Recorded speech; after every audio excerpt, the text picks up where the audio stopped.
Bienvenue tout le monde. Après une approche historique dans la précédente vidéo, poursuivons notre chemin pour découvrir la gravitation. Il s'agit maintenant de rentrer dans le cœur du sujet, avec des aspects plus techniques et moins historiques. Une vidéo dense, mais une vidéo riche. D'ailleurs, il ne faudra pas hésiter au besoin à la voir par section, par morceau. Je vais faire de mon mieux pour vous décrire ce phénomène incroyable. Parlons sans plus attendre de Newton.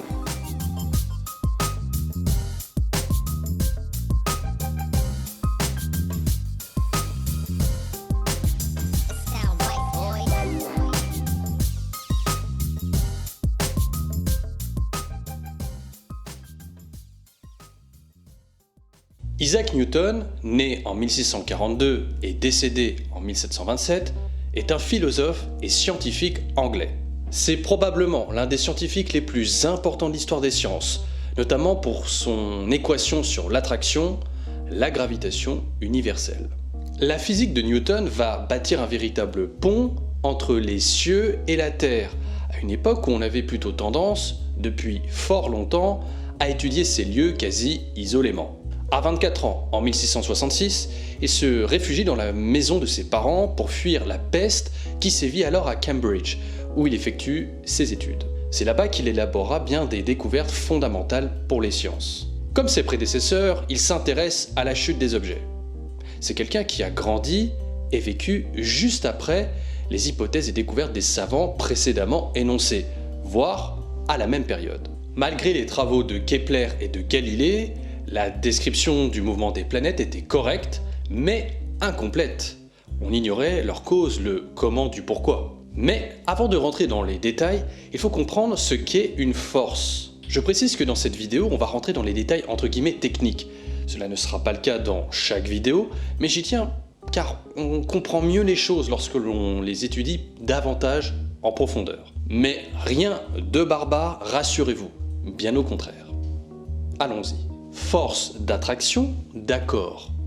Donc, qu'est-ce qu'une force tout court? Alors pour le coup, rien à voir avec ce qu'on a pu déjà dire ailleurs sur cette chaîne.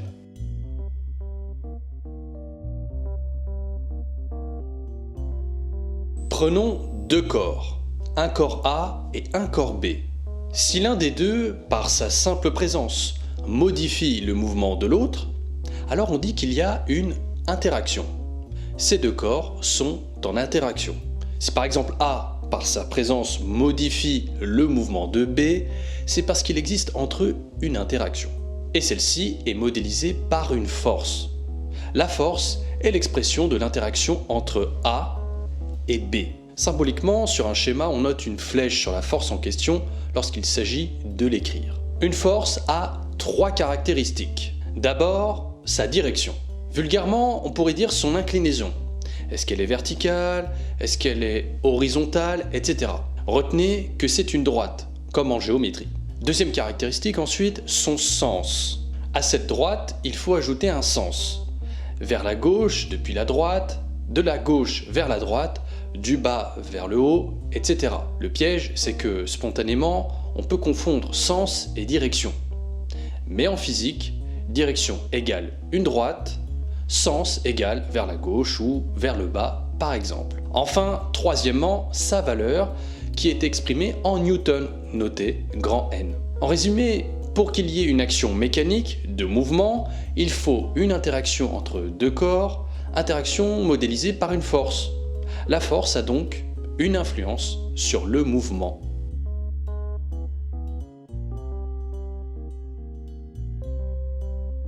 Nous touchons au cœur de cette série de vidéos. Eh ben, c'était pas trop tôt, hein. Revenons à Newton. Celui-ci a l'idée que la gravité, cette chose encore mal expliquée, qui cause la chute des corps, régit aussi la chute des astres. Alors pendant des années, en parallèle d'autres travaux qui le rendront aussi célèbre, il travaille sur la traduction mathématique de ce qui est observé depuis des siècles, pour expliquer ce que jusqu'ici ses pairs avaient tenté de décrire imparfaitement. Il accouche finalement d'une observation fondamentale, cœur du sujet qui nous rassemble aujourd'hui. Tous les corps ayant une masse s'attirent mutuellement. La loi dite de la gravitation universelle ou de l'attraction universelle est née. Vous, moi, mon chien, une fourmi, Jupiter, la Lune, on s'attire tous puisque l'on a tous une masse. Cela se traduit mathématiquement par la célèbre équation de la gravitation qui va nous intéresser aujourd'hui. Bon, pour la fameuse anecdote de la pomme, il ne se l'est jamais prise sur la tête. En revanche, il semblerait que c'est le fait d'en voir une tomber dans son jardin qui l'ait conduit à se questionner sérieusement sur la chute des corps et comprendre que ces corps sont soumis à une seule et même force. Parlons de l'équation de la gravitation. Vous allez voir, cette chose élémentaire de l'univers est compréhensible sans forcément faire de calcul. Je ne suis pas personnellement taillé pour les mathématiques et j'ai compris son fonctionnement, donc il n'y a pas de raison qu'il n'en soit pas de même pour vous également. Prenons 2 points, A et B, encore eux. Chacun possède une masse, notée petit m ma pour le corps A, mb pour le corps B. Nos 2 points, nos 2 corps sont séparés par une distance notée d. Là, on va reparler force. Dans le cas de la gravitation, les 2 corps vont être en interaction, c'est-à-dire que chacun d'entre eux par rapport à l'autre, A à l'égard de B, B à l'égard de A, va, par sa simple présence, modifier le mouvement de l'autre. Cela se modélise, s'exprime par une force qui attire, une force d'attraction. Si la force avait repoussé, on parlerait de force de répulsion, le contraire donc. Il y a ainsi une force d'attraction. La force de A sur B, notée FA sur B, et la force de B sur A, notée FB sur A. Dans les 2 cas, la direction, c'est-à-dire la droite, sera arbitrairement AB. La force s'exerce sur cet axe reliant A, AB et B à A. Le sens, lui, va être une question de point de vue. Concernant force de A sur B, c'est le sens de B vers A, car c'est A qui exerce sur B une force qui l'attire vers lui. A l'inverse, s'agissant de la force de B sur A, le sens sera de A vers B, car c'est B qui exerce une attraction sur A. Donc la force de A sur B correspond au sens inverse, opposé de la force de B sur A. Une seule direction, une seule droite, mais 2 sens envisageables. Quid de la valeur ensuite? Très bien, tous les corps, et en l'espèce nos points A et B, s'attirent mutuellement, réciproquement. Mais de quelle manière?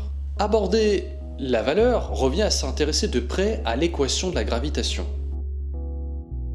Déjà, Newton établit que par principe, la force de A sur B et la force de B sur A sont égales. Autrement exprimé, force de A sur B égale force de B sur A. Dans l'équation, il y a une chose qui demeure invariable, qui ne change pas. C'est la constante de gravitation, le grand G de l'équation. Une constante, c'est une valeur fixe, qui est donc constante, indépendamment du contexte dans lequel elle va être utilisée. G permet de lier d'une part la masse de chacun des 2 corps en jeu, ici MA et MB, et d'autre part la distance qui les sépare, ici petit d. Ces 2 éléments, d'une part la masse, d'autre part la distance, eux vont varier.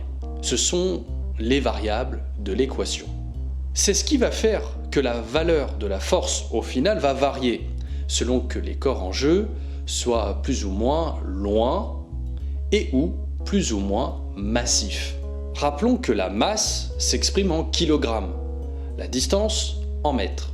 Il suffit donc de multiplier les masses entre elles, de les diviser par la distance qui les sépare, distance mise au carré, et de multiplier le tout par la constante gravitationnelle, qui joue le rôle de facteur de proportionnalité. En réalité, la force de gravité nous intéresse davantage à de grandes, voire très grandes échelles, tout particulièrement s'agissant des astres. Nous allons donc réutiliser la loi d'attraction pour l'appliquer aux astres. Considérons 2 corps, non plus A et B, mais dans notre exemple, T et L, à savoir respectivement la Terre et la Lune. Un astre, c'est un immense objet en comparaison de ce que l'on peut trouver sur Terre, de forme quasi sphérique. Mais, par commodité, on va assimiler cette sphère à un point en son centre, qui concentrerait toute sa masse. Autrement dit, pour les besoins du calcul, pour le simplifier, on réduit l'astre à un point situé en son centre. Toute la masse de la Terre égale masse de ce point. Masse notée petit m. La force de gravité s'exercera donc sur la droite qui relie ces deux centres et qui sera par la même occasion la distance d. On peut utiliser n'importe quel corps, n'importe quel astre dans l'équation, Soleil, Vénus, Uranus, etc. Et pour calculer la force, il suffit de remplacer les variables qu'on vient d'évoquer par les données offertes par les astres retenus. Donc, pour le cas de la Terre et la Lune, multiplier leurs masses respectives entre elles et les diviser par la distance qui les sépare au carré, puis de multiplier le résultat obtenu par la constante grand G. Pour un cas avec la Terre et la Lune, on trouverait comme résultat environ 2 multiplié par 10 puissance 20 newtons. Je reconnais, n'étant pas matheux par nature, et pour le coup, quelque peu feignant, je n'ai pas effectué de calcul. Fort bien, d'accord, c'est bien beau, mais moi j'arrive pas, du coup, à distinguer tout ça de la pesanteur. On y vient.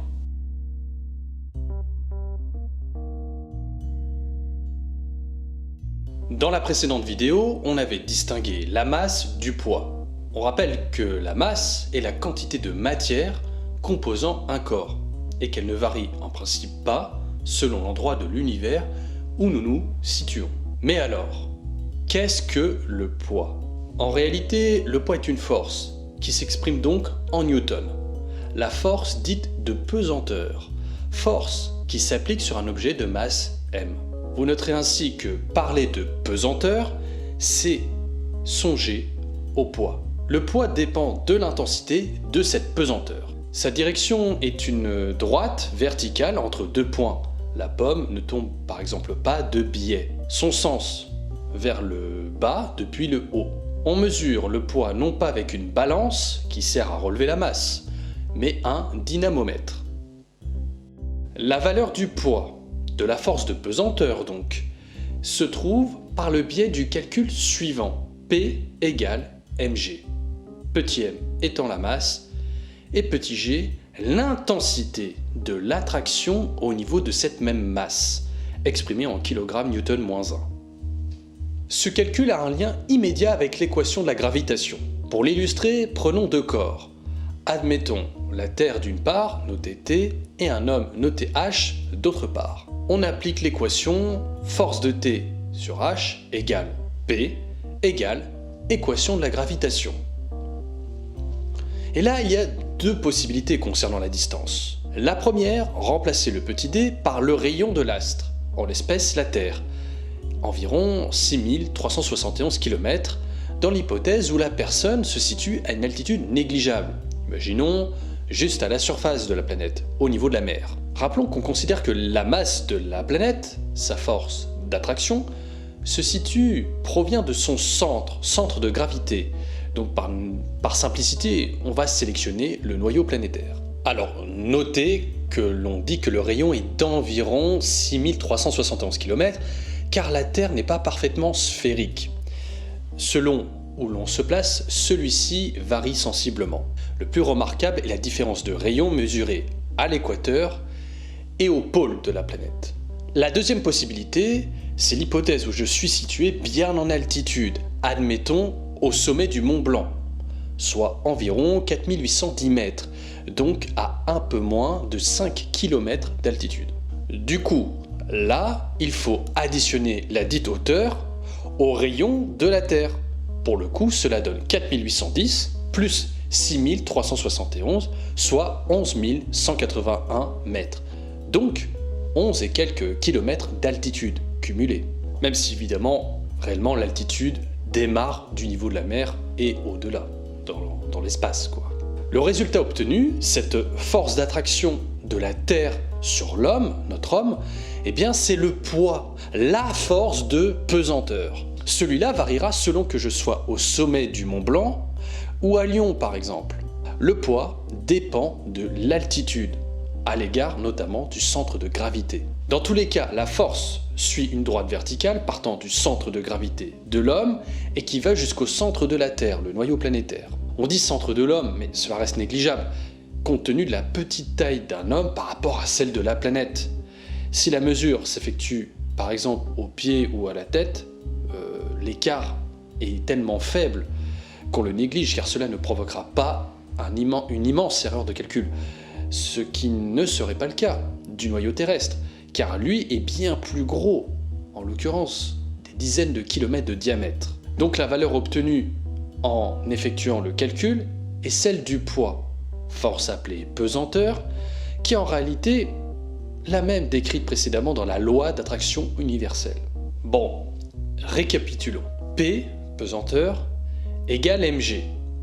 Mais aussi, cette même pesanteur est égale à l'équation de la gravitation. Ce poids, cette même force de pesanteur, intervient dans les deux cas. Cette relation entre les deux équations nous permet de déduire G, petit g, l'intensité de pesanteur, lorsqu'elle manque, car celle-ci est nécessaire pour calculer le poids, on vient de le voir. Et pourquoi? Parce que j'ai besoin de savoir quelle est l'intensité de la force de pesanteur qui s'exerce sur moi, sur ma masse. On voit ici que c'est l'équation de la gravitation qui nous permet de le chercher. Sauf qu'il n'y a qu'une masse ici, celle du corps dont on veut trouver sa force d'attraction. Pour la Terre, G, c'est-à-dire l'intensité de la force de pesanteur qu'elle applique aux corps avec lesquels elle a une interaction, est donc de 9,81 Newton/kg-1. Si je prends dans mon calcul uniquement le rayon comme distance, point d'altitude. Et si je reprends donc P égale mg, eh bien on remarque que le poids contient deux variables, la masse ainsi que l'intensité de la force de pesanteur. Ainsi, la force de pesanteur est une composante de la gravité, très exactement un cas particulier. Si vous vous intéressez à l'entraînement des pilotes de chasse ou de fusée, ils subissent parfois des forces de plusieurs G. En fait, la puissance des engins qu'ils pilotent est telle qu'on les entraîne à subir plusieurs fois l'intensité de la force de pesanteur terrestre. Chaque objet génère un champ de gravitation, aussi appelé champ de pesanteur. C'est la zone, le périmètre disons, dans lequel s'exerce l'influence gravitationnelle. On pourrait choisir autre chose qu'un astre pour en parler, mais le résultat ne serait pas significatif car on le ressent vraiment que si nous avons affaire à un corps céleste bien massif.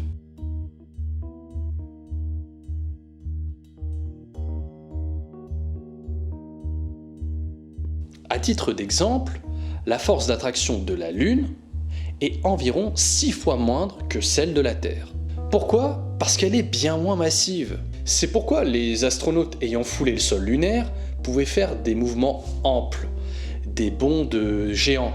Il y avait moins de force qui s'exerçait sur eux, donc moins de force était nécessaire pour soulever des choses, se déplacer, etc. A l'inverse, par exemple, l'intensité de la force de pesanteur est bien supérieure aux abords de Jupiter, puisque celle-ci est largement plus massive que la Terre ou encore la Lune. Je vous laisse imaginer la gravité au voisinage du Soleil, qui est lui-même bien plus massif que Jupiter.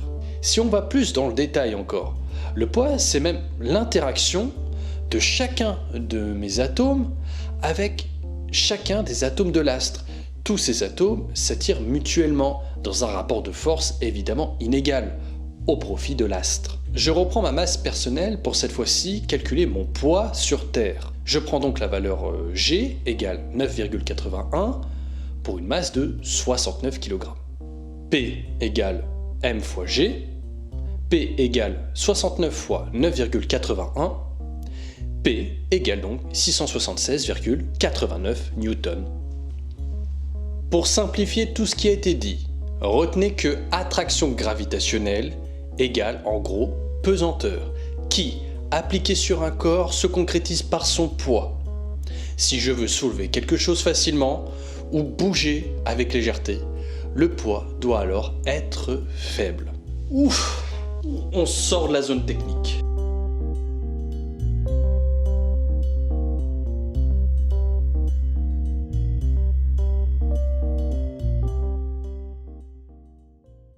Maintenant que je vous ai exposé les aspects les plus velus, les plus importants de la gravitation, voyons comment défier la gravité, comment la déjouer. Vous allez voir, c'est sympa. La force d'attraction n'est pas absolue et toute puissante.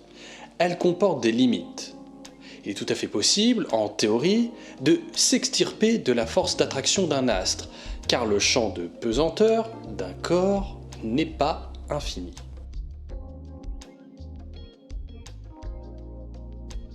La première hypothèse, c'est d'exploiter le facteur distance. En effet, dans l'équation gravitationnelle, on remarque que les masses sont divisées par la distance d mise au carré. Ainsi, plus je m'éloigne par exemple de la Terre ou d'un autre corps, moins l'intensité de sa pesanteur, le petit g, sera forte. Du coup, mon poids baissera et je serai moins attiré par la planète.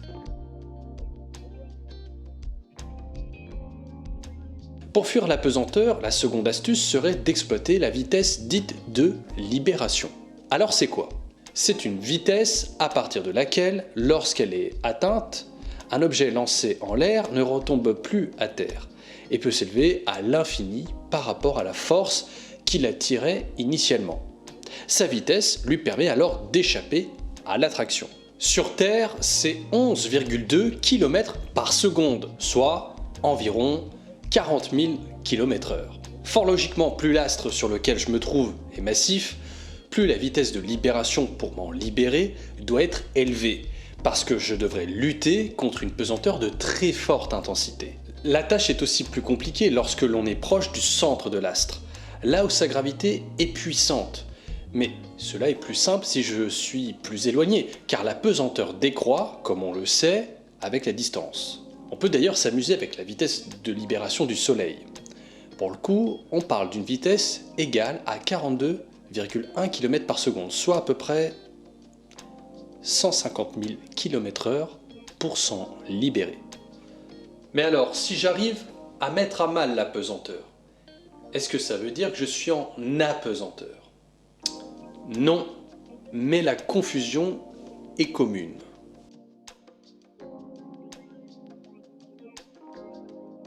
Le terme apesanteur est beaucoup utilisé dans le langage courant, mais les astrophysiciens préfèrent le terme aujourd'hui d'impesanteur, du fait de la confusion orale entre la pesanteur et la pesanteur. On devrait même parler de chute libre, car dans les faits, la pesanteur ne se ressent que lorsque je suis au contact d'une surface, le sol, mon lit, etc.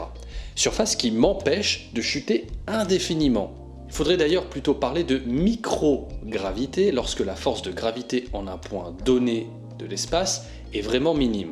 Je suis en état de pesanteur lorsque je suis en présence d'une surface qui me permet de ressentir mon poids. A l'inverse, je suis en état d'impesanteur lorsque je ne suis pas en présence d'une telle surface.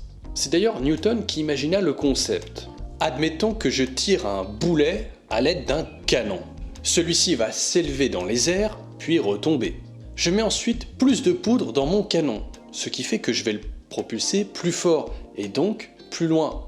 Admettons maintenant que je propulse le boulet à une vitesse telle que je compense l'attraction terrestre. Donc je tire au loin, mais tellement fort que je compense l'attraction terrestre. À ce moment-là, le boulet va chuter, retomber sans jamais rencontrer le sol. Il sera en chute libre, permanente, perpétuelle autour de la Terre, tel un satellite. Il va la manquer sans cesse à la retombée. On retrouve là, d'une certaine manière, l'effet centrifuge, mais on en parlera plus tard. Alors, ce n'est pas la vitesse de libération dont il est question, car celle-ci permet de fuir l'attraction de l'astre, de ne jamais retomber. Ici, il s'agit d'une vitesse suffisante pour ne jamais retomber sur Terre, pour la manquer en permanence lors de la chute. C'est cette vitesse en chute libre, combinée à la gravité un peu moins forte par l'éloignement, qui fait que l'on peut flotter par exemple à bord de l'ISS, le terme anglais désignant la Station Spatiale Internationale, en gros la maison occasionnelle de Thomas Pesquet.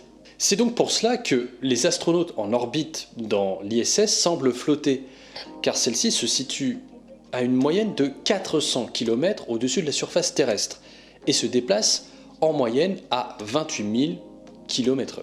Là-haut, la gravité terrestre est de l'ordre de 10% plus faible de celle que nous éprouvons au quotidien sur le plancher des vaches. L'impesanteur au sens d'absence de gravité est par ailleurs un état théorique qui n'existe pas en réalité. En vérité, c'est plus subtil que ça. Il subsiste toujours des forces d'attraction qui agissent, où que l'on soit dans l'espace, dans l'univers. On sera donc toujours soumis à une pesanteur résiduelle, même infime. En effet, souvent nous concevons la gravité avec deux corps en interaction. Mais la réalité de l'espace, de l'univers, c'est qu'il y a des milliards de corps un peu partout, même s'il y a plein de vide. Tous ces corps sont pour la plupart massifs et ils génèrent tous une gravité. Bien sûr, notre distance par rapport à eux fait que celle-ci est peu ou pas ressentie. Néanmoins, elle existe. Dans notre système solaire, la Lune par exemple subit l'attraction du Soleil ou des planètes autres que la Terre. Mais sa remarquable proximité avec la Terre implique que c'est cette dernière qui agit essentiellement et principalement sur elle. C'est pour ça que même si je me libère de la gravité d'un astre en atteignant la bonne vitesse de libération, je risque d'être tôt ou tard capté par celle d'un corps plus massif que celui que j'ai fui. Et même si je me place suffisamment loin de lui pour ne plus subir sa gravité, eh bien il est probable que je me sois rapproché de celle d'un autre astre. En gros, je serai quasiment tout le temps en train de chuter vers un corps céleste qui m'aura capturé gravitationnellement, ses filets étant son champ de pesanteur, son champ de gravité. Parfois, je me dis que l'espace, c'est une véritable prison à ciel ouvert. Mais une prison cool, passionnante.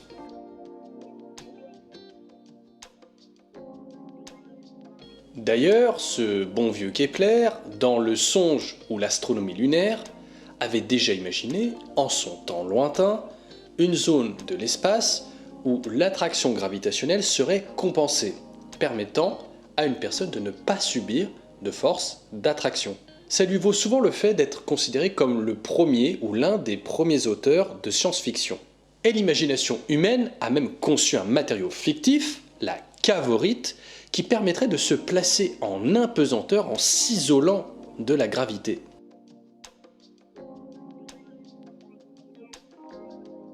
D'ailleurs, ce changement de gravité ne serait pas sans incidence. Les êtres vivants sur Terre ont toujours connu la force de gravité de notre planète et ont évolué, se sont développés en fonction de cette force permanente. Alors un séjour prolongé dans un environnement où cette force est bien moindre modifie quelque peu notre corps, impliquant notamment une perte osseuse et musculaire.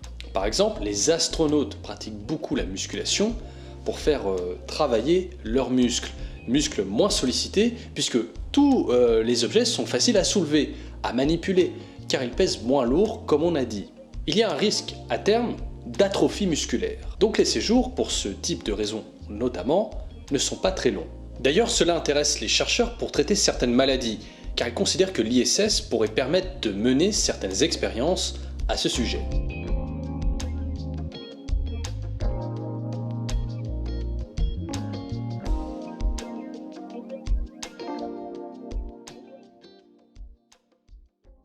Newton a aussi beaucoup étudié l'inertie.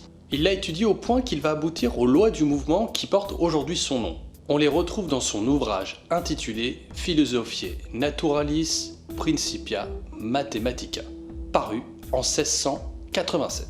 Ça va nous aider à comprendre la gravitation sous un autre angle. La première loi, c'est le principe d'inertie.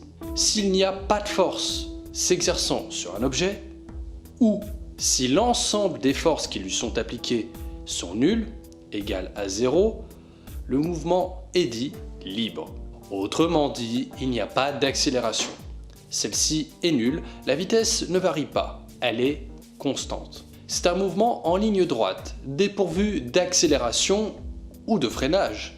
Mouvement dit rectiligne, en ligne droite, et uniforme, c'est-à-dire ni accéléré, ni freiné. Il n'y a juste pas de force exercée sur l'objet au final, permettant une accélération ou un ralentissement. La deuxième loi concerne la dynamique. L'équation est F égale ma. Décryptons brièvement cette équation. Petit a renvoie à l'accélération. L'accélération d'un corps, soit sa variation de vitesse, est proportionnelle à la force qui lui est appliquée, notez grand F. Donc F, c'est la somme des forces, égale M multiplié par A, où A égale F divisé par M. La masse ici est bien la même que celle définie auparavant, c'est-à-dire la matière composant un corps, mais ici, précisément, elle exprime l'inertie d'un objet. On parle de masse inerte. Et cette masse dite inertielle peut être vue comme la rébellion qu'un corps peut avoir vis-à-vis du mouvement, la répugnance, la résistance que ce corps oppose à une force pour se mouvoir, pour bouger. Autrement dit, plus la masse de l'objet sera importante, plus faible sera son accélération et sa trajectoire sera plus difficile à altérer, c'est-à-dire accélérer, à mouvoir s'il est à l'arrêt ou à ralentir s'il est en mouvement. Si vous êtes comme moi, passionné de football, vous l'avez par exemple constaté à l'occasion de l'exercice du coup franc. Frapper fort dans le ballon le fera envoyer loin pour dépoussiérer la lucarne. Pareil pour un véhicule en panne. Une Renault Twingo sera par exemple plus facile à déplacer qu'un Porsche Cayenne. Et en mouvement, la première sera plus simple à freiner. L'on rappelle le principe d'inertie que l'on vient d'énoncer. Pas de force, ça veut dire pas d'accélération, etc.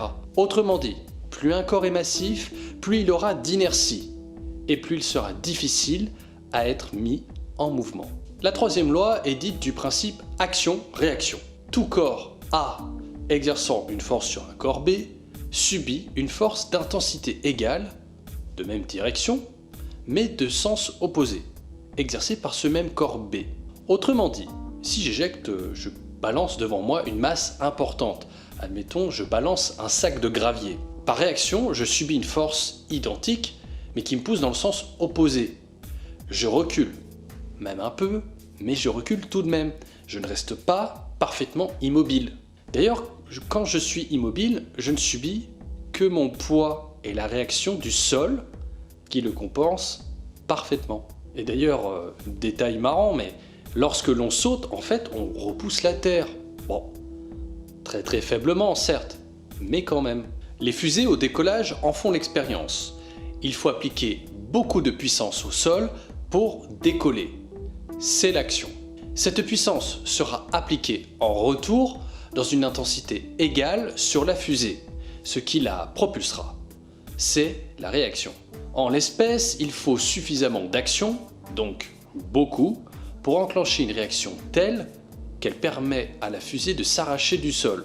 Et évidemment, ceci est à mettre en lien avec la vitesse de libération.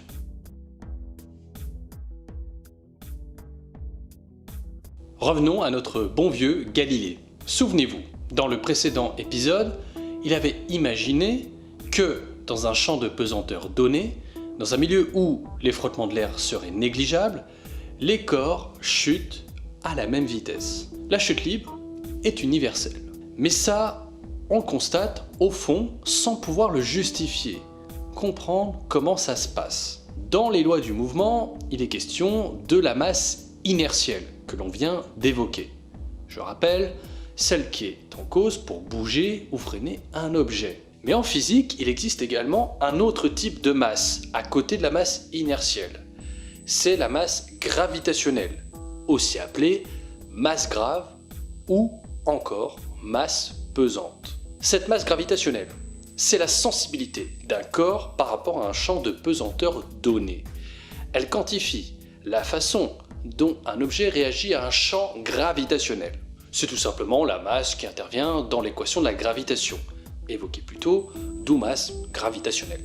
Disons que c'est la masse du quotidien que l'on a définie précédemment. C'est aussi celle qui intervient dans la relation avec le poids, d'où également masse pesante, car on rappelle que le poids et la masse sont intimement liés. En fait, on va préciser qu'une masse est gravitationnelle, surtout quand il faut la distinguer de la masse inertielle. Sinon, on ne précise pas. Quand je me pèse, en gros, c'est ma masse grave que j'ai inconsciemment en tête. Pour simplifier, dans les deux cas, c'est la masse, la matière constituant un corps donné.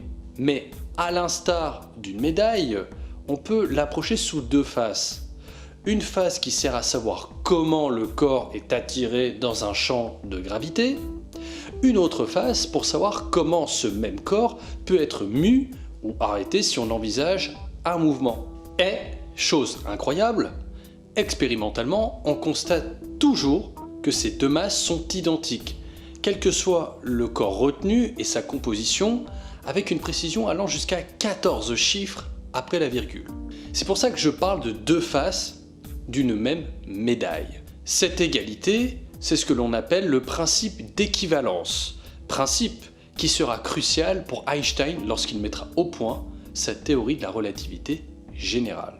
Gardons avec nous ces notions pour expliquer le phénomène constaté par Galilée.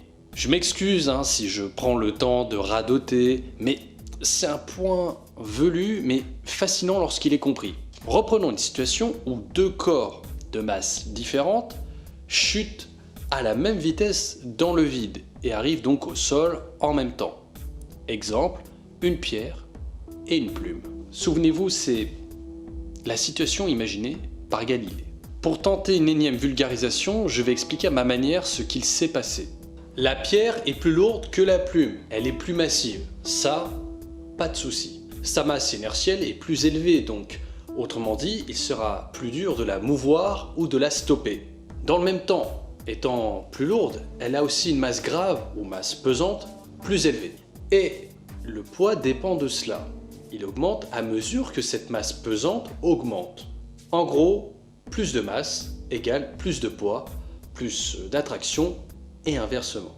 On a dit par le passé qu'en l'absence de frottement de l'air dans une chute, dans un milieu comme du vide, pierre et plume arrivent en même temps au sol. Ce qu'il se passe lors de la chute, c'est que la pierre lourde subit une force d'attraction plus forte, alors que la plume, plus simple à mettre en mouvement, subit une force plus faible.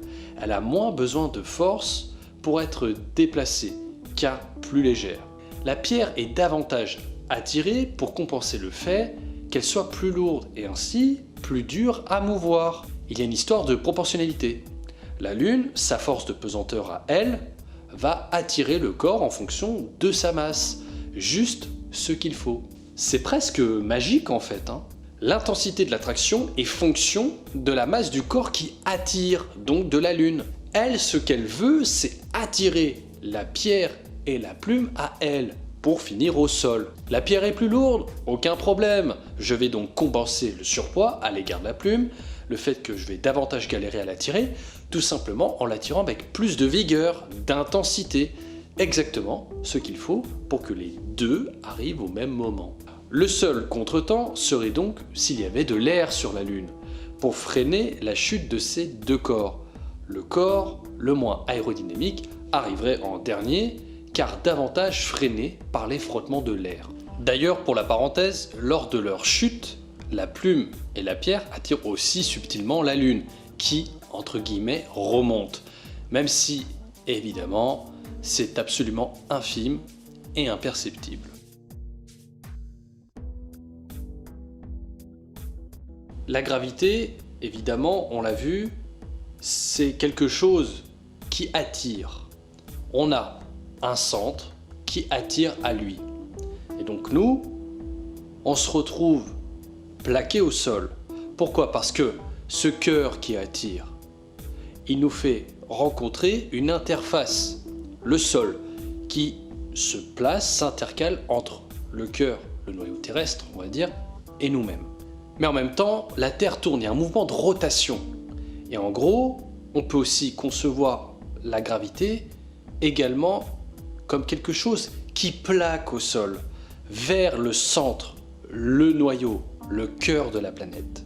D'où le fait que si on fait tourner quelque chose très vite, une grosse roue, on peut fonder le concept de gravité artificielle, où l'on va tenter de simuler la gravité par le biais de l'effet décrit auparavant. Retenez cette notion car elle pourra nous servir potentiellement un jour si on parle des voyages spatiaux. Et on peut faire un lien avec la chute des corps, tout ce que l'on a dit jusqu'ici. Si la Lune vivait en cow-boy solitaire, on peut concevoir qu'elle suivrait alors un mouvement rectiligne uniforme, à l'infini. Donc, elle avance en ligne droite à vitesse constante. Mais la Terre existe. Et par le jeu de son attraction gravitationnelle, lorsque la Lune, en avançant, pénètre le champ de gravité de la Terre, le champ de gravité de la Terre va dévier le mouvement de la Lune, qui ne va plus suivre un mouvement en ligne droite, mais ce mouvement sera courbé. Elle va ainsi chuter vers la Terre. Mais la Lune manque la Terre en permanence, car sa vitesse de chute compense suffisamment l'attraction terrestre.